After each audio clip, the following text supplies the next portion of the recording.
El totalitarismo es la ideología o movimiento o régimen político donde el Estado ejerce en la sociedad un poder total sin divisiones de distintos aspectos de la sociedad como aspecto político, económico, social o cultural, donde no hay libertad o la libertad es demasiado limitada. Sus características son el odio a la democracia y al parlamentarismo, que sería la concentración del poder o todo el poder está en manos de un solo líder o un partido político. El culto al líder, que es una simbología, saludo, símbolo, canción o uniforme. La primacía de lo colectivo sobre lo individual. El control total de la vida por el Estado, pública y privada, que sería que el gobierno interviene en todos los aspectos de la vida de los ciudadanos. El nacionalismo extremo, que prioriza los intereses nacionales sobre todos los demás países, perturbando la paz y la cooperación. Predica la desigualdad entre seres humanos, como la xenofobia. Militariza a la sociedad con desfiles o actos.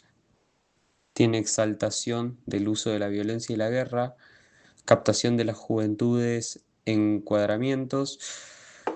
Suspensión de la oposición, eliminando partidos políticos o opositores, y también política secreta y vigilancia, que esto último era que el Estado utilizaba organismos de seguridad para vigilar, intimidar y castigar a los ciudadanos que no se adecúen con la ideología. En Italia, antes del fascismo y luego de la guerra, hubo un conflicto político y social. En primer lugar, combatientes y no combatientes se decepcionaron cuando el gobierno, liderado por los liberales, devolvió algunos territorios que los italianos aspiraban como parte del botín. Esta sensación generalizada entre los italianos fue la de una victoria mutilada. En segundo lugar, se produjeron muchas huelgas de campesinos con la apropiación de tierras y de obreros industriales con la toma de fábricas. Aquellos años de conflicto fueron conocidos como Bienio Rojo. En marzo de 1919 se formó un nuevo movimiento nacionalista revolucionario, los Fascios Italianos, conformado por ex sindicalistas, ex socialistas y ex combatientes. Su líder era Benito Mussolini. Después de la Revolución de Febrero y la Revolución del Octubre, ambas ocurridas en 1917, el gobierno bolchevique, liderado por Vladimir Lenin, se consolidó tras reprimir a sus opositores y vencer en la guerra civil rusa contra el ejército blanco. Rusia, surgida de la guerra civil, era un país destrozado y hambriento. La crisis agrícola de 1921 hizo peligrar el apoyo de los trabajadores industriales y los habitantes de las ciudades al bolchevismo. Además, ciertos sectores del campesinado se opusieron al comunismo de guerra, el modelo económico instaurado por el gobierno bolchevique que se basaba en la requisa forzosa de grano y el control estatal de la economía. El gobierno respondió a los reclamos con un giro importante en la política económica.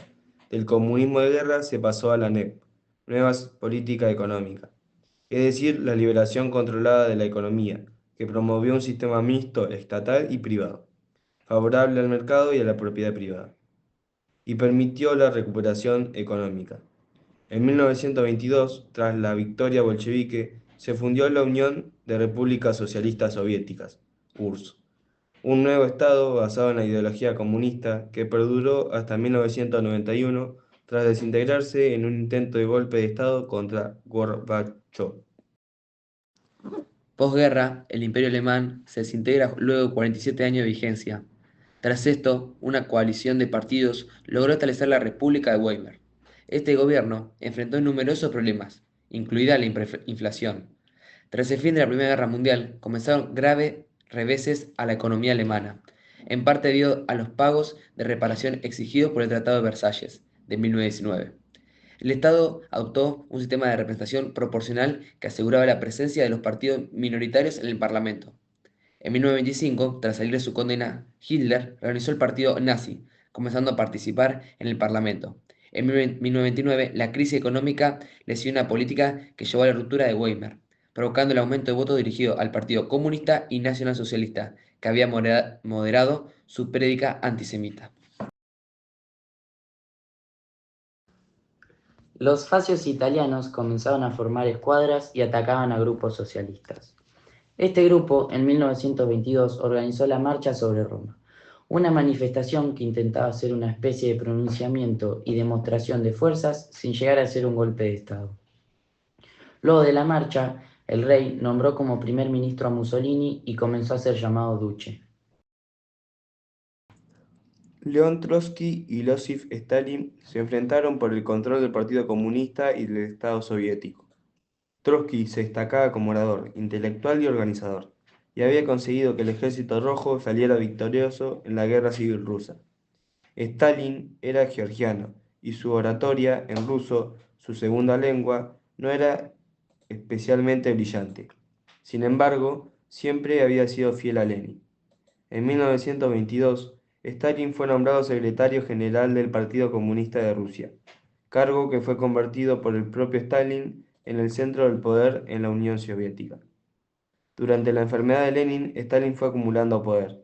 A la muerte de Lenin en 1924, Stalin intentó marginar a Trotsky y formó un triunvirato con Grigori Zinoviev y Lev Kamenev. A la vez, Stalin empezó a construir una especie de religión política, el culto a Lenin. La lucha por la sucesión entre los dirigentes bolcheviques fue ganada por Stalin, que contó con el apoyo del aparato del partido. Trotsky, que había sido privado de sus cargos políticos y militares en 1925, fue finalmente expulsado de la Unión Soviética en 1929. Para esa fecha, Stalin había establecido su dictadura. Debido al buen uso de la propaganda y el carisma de Adolf Hitler, en las elecciones parlamentarias de 1932, el partido nazi obtuvo un impactante triunfo, aunque el comunismo seguía teniendo un fuerte poder en la política alemana. Para tratar de contrarrestar esto, el presidente Hindenburg invitó a Hitler a tomar el cargo de canciller del Parlamento en enero de 1933, para que los comunistas no concretaran su objetivo de obtener un rango importante en el gobierno. En la Italia fascista, bajo el liderazgo de Benito Mussolini, se implementaron varios mecanismos para concentrar el poder y establecer una dictadura totalitaria. Entre ellos, la abolición de la democracia y los partidos políticos. En 1926, todos los partidos políticos, excepto el Partido Nacional Fascista, fueron prohibidos. Se disolvió el Parlamento Nacional y los paramilitares adquirieron estatus legal. El control total del Estado. Mussolini asumió el título de duce, concentrando en su persona todos los poderes, ejecutivo, legislativo y judicial. El uso de la violencia y represión. Se creó la obra Policía Secreta Fascista para perseguir a los opositores. Propaganda y control de los medios. El Estado controlaba la prensa, la radio y el cine. Educación y juventud. El régimen diseñó un sistema educativo que adoctrinaba a los jóvenes con ideas fascistas. Constituyó un Estado con poder absoluto, que acaparó las tierras agrícolas, prohibió la propiedad privada, estatizó los bancos, las empresas, los servicios y restringió derechos y libertades. Ejerció un fuerte control de los medios de comunicación, para censurar lo que no se quería que se hiciera público y difundir la propaganda oficial. Impuso el culto a su personalidad, presentado como el heredero legítimo de Lenin y como el único capaz de interpretar el dogma marxista y como el indiscutible líder soviético, llamado padre o benefactor. Reprimió sistemáticamente a quienes se oponían al régimen, o a la ideología oficial y a cualquiera que fuera considerado una amenaza. Esto incluyó la vigilancia permanente y la denuncia, la deportación a campos de trabajo forzado, conocido como Gulag, y la ejecución de ciudadanos y miembros del Partido Comunista y el Estado soviético, comúnmente llamadas purgas. Planificación económica centralizada. A través de los planes quinquenales, el Estado controlaba toda la economía. Esto no solo concentró el poder económico en el gobierno, sino que también reforzó su autoridad al presentar el progreso económico como fruto de su liderazgo. Adolf concentró el poder mediante varios mecanismos que eliminaron progresivamente la democracia y consolidaron una dictadura totalitaria. Los principales fueron supresión de partidos políticos. El partido nazi se convirtió en el único partido legal en Alemania, tras la prohibición de todo lo demás en 1933. Esto eliminó la competencia política. El incendio del Reichstag y el decreto del incendio del Reichstag. Tras el incendio del Parlamento alemán, donde los comunistas fueron culpados, Hitler convenció al presidente Hindenburg de firmar un decreto que suspendía derechos civiles básicos como la libertad de expresión, prensa y reunión. Esto permitió arrestos masivos de opositores. El control de los medios y la propaganda. Joseph Goebbels, como ministro de propaganda, usó la radio, el cine, la prensa y la educación para manipular la opinión pública y glorificar al régimen. Asesinatos internos. Noche de los Cuchillos de 1934. Hitler eliminó a líderes que representaban una amenaza para su poder. Esta acción consolidó su control sobre el ejército y la policía. Muerte de Hindenburg y fusión de cargos.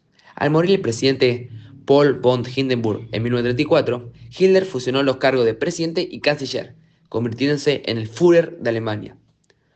Control del sistema judicial y leyes raciales. El sistema judicial fue subordinado al régimen y se aprobaron leyes como la de Nuremberg, las cuales le quitaron la ciudadanía y categorizaron a todo alemán judío de segundo grado. Uso de la violencia y el terror. Las SS perseguían a opositores, disidentes y enemigos del Estado, consolidando el poder a través del miedo. Ley habilitante o de autorización.